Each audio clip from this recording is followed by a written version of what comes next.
நேற்று US supreme court Donald ட்ரம்ப்போட இந்த tariff வாருக்கு ஒரு சம்பட்ட அடி கொடுத்துருக்காங்கன்னு சொல்லலாம்.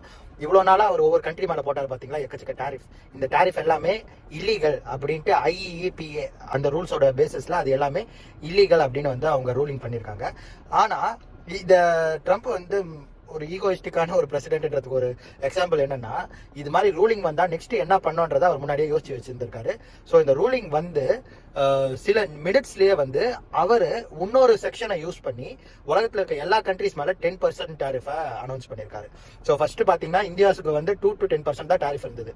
அதுக்கப்புறம் இந்த ரஷ்யா உக்ரைன் பிரச்சனையில் இந்தியாவை இழுத்து விட்டு கிட்டத்தட்ட 50% டாரிஃப் கிட்ட இந்தியா மேலே போட்டாங்க. 25 + 25 பெனால்ட்டின்ற மாதிரி. அப்புறமா இப்போ ரீசெண்டாக ஒரு ட்ரேட் டீல் யூஎஸோட பண்ணி இந்தியா அந்த 50% கிட்ட அந்த டாரிஃபை வந்து 18% கிட்ட வந்து கொண்டு வந்தாங்க. இப்போ நேற்று போட்ட சுப்ரீம் கோர்ட் ரூலிங் பிரகாரம் அதுவுமே கம்மியாகி 2 to 10% ராக்கெட்ல வந்திருக்கோம். நம்மளுக்கு எல்லாமே ஒரு சந்தோஷமான யுஃபோரியாவான ஒரு ஸ்டேட்னு சொல்லலாம். நம்மளுக்கு மட்டும் இல்லை, உலகத்தில் இருக்க எல்லா கண்ட்ரீஸ்க்குமே.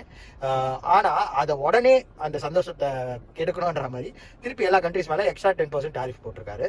ஸோ மோரார்லெஸ் நமக்கு அந்த ட்ரேட் டீலில் வந்து அதே பர்சன்டேஜ் தான் இப்போ எஃபெக்டிவாக இருக்குன்ற மாதிரி நிறைய பேர் கன்சிடர் பண்ணுறாங்க.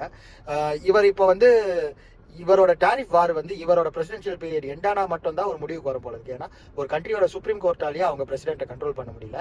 அவர் வந்து ஒரு தனி பவரா இயங்கிட்டு வராரு. இப்போ இவர் போட்ட இந்த 10% டாரிஃபை காங்கிரஸ் வந்து 150 டேக்குள்ள அப்ரூவ் பண்ணலன்னா அது எக்ஸ்பயர் ஆகும். அப்படி எக்ஸ்பயர் ஆனா கூட அப்போ வேற லாவை யூஸ் பண்ணி அவர் திருப்பி நேஷனல் செக்யூரிட்டி பேசிஸ் அப்படி இப்படின்னு போட்டு டாரிஃபை இம்போஸ் பண்ண தான் போறாரு.